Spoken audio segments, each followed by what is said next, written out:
Clark County Today is presented by Connell Real Estate. Hire an agent, get a team. Learn more by visiting connellrealestate.com. Hey everyone, Jacob Granneman here with the Thursday evening update from Clark County Today.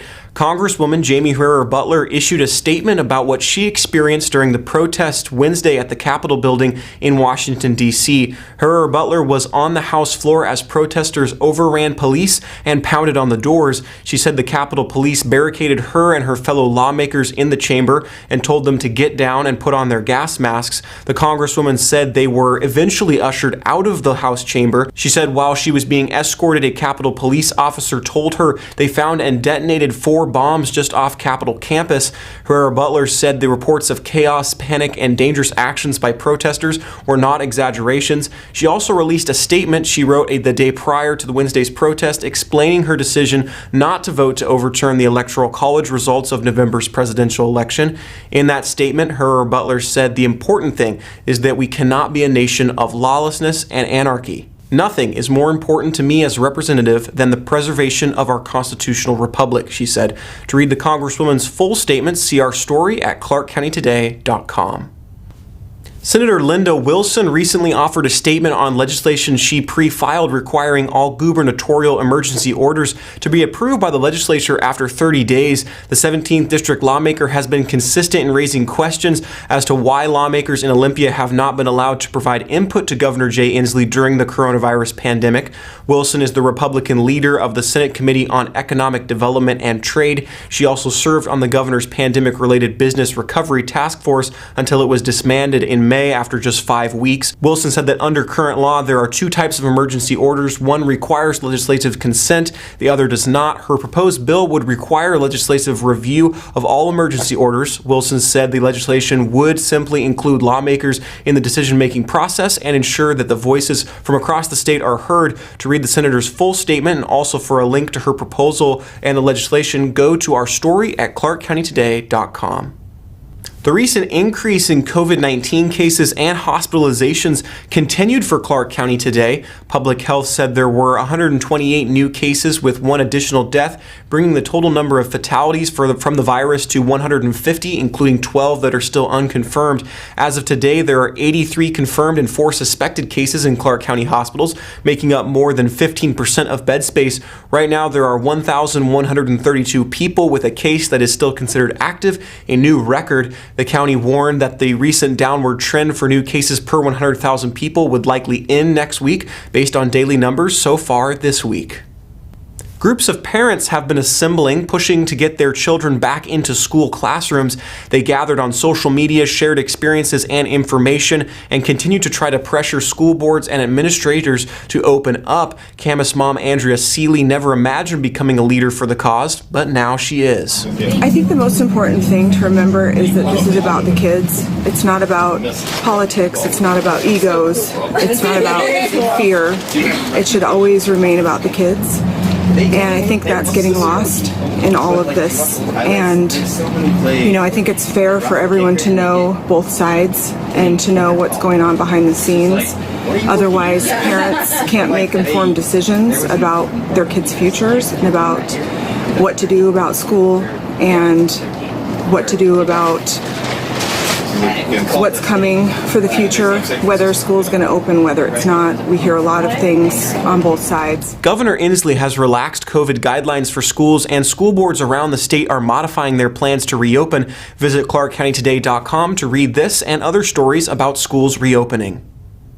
After years of requests from residents of Battleground to bring back the holiday spirit downtown, the city launched new holiday banners on power poles along Main Street through Old Town. This past week, they replaced those with Tiger Pride banners supporting high school students in the area. Council member Shauna Walters this week proposed a program that would allow families of high school seniors to buy a banner with their student's name on it or honor a veteran during Veterans Day or Memorial Day. The city is still working through how installation of the banners would be funded and how much they might cost for someone who wants to buy one. Under the plan being considered, anyone who bought a banner could keep it and then have it reinstalled the next year for a small cost. Details are still being worked out, but the city hopes to be able to announce a pilot project later this year.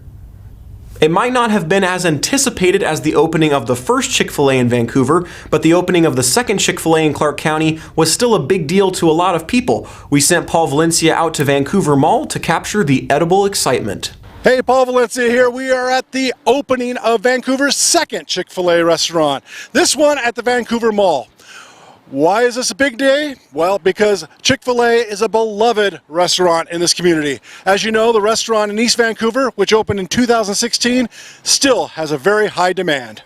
What possessed you to be the first in line for Chick-fil-A Vancouver Mall? Well, I've had multiple grandchildren that have worked at Chick-fil-A coast to coast, and one of our grandsons that we raised is a operations manager in this new store. I got here just before 7 a.m. It opens at 11. You got here before 7 a.m. Yeah, it's okay. So, what possessed you to get in line so early for Chick-fil-A? Oh, well, I like Chick-fil-A a lot, and, it's really close to my house, and it was the grand opening, so, why not? Yep. Yeah, it's a very fun day, I was waiting for this grand opening, and it finally came. Maybe like 9:50. Okay. Yeah, and then we initially parked in the parking lot. We didn't know the line was going to start at the drive-thru itself. It was like, all right, we got to go get in line now because we saw cars piling up. Yeah. Cool. Hey, thanks a lot. Have fun today. Yeah, thank you. Tell us your favorite sauces. Chick-fil-A sauce and the Polynesian sauce. And you can use them to cook with, too, at home. Make your own stir fries. Shh. They're open! Yeah! Hey high school sports fans, there's a new plan for the return of the action. Here's Paul again with details on the new schedule, which has traditional fall sports starting as soon as February 1st, but keep in mind, it's still just a tentative plan.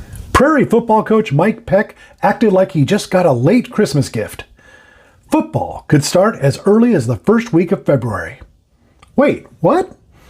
Yes, the WIAA announced its latest tentative sports schedule for the academic year, and now the traditional fall sports have the go-ahead to go first. To be fair, a lot has to happen in Southwest Washington in order for that to happen, but at least there is a plan in place. The governor's new roadmap to recovery from the pandemic has also changed the way high school sports can be conducted in the state. You might have heard that everyone will be in Phase 1 in this new roadmap, but regions that get to Phase 2 could, in theory, start playing sports. So yes, the schedule has practices for fall sports beginning February 1st, but you should probably put an asterisk next to that schedule. Still, there's hope, and Mike Peck said that means a lot right now. Even just a few games would be better than no games.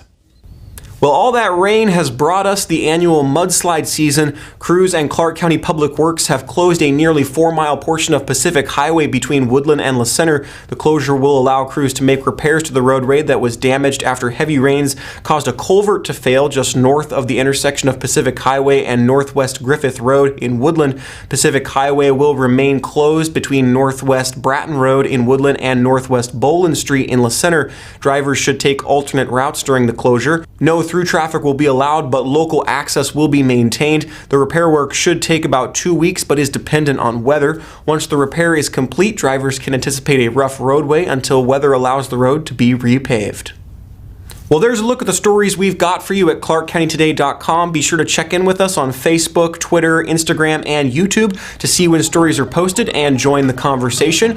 You can also send us your story ideas and feedback. Our email is news@ClarkCountyToday.com. From all of us, I'm Jacob Granneman. Thank you so much for watching. Have a great night, and we'll see you again tomorrow.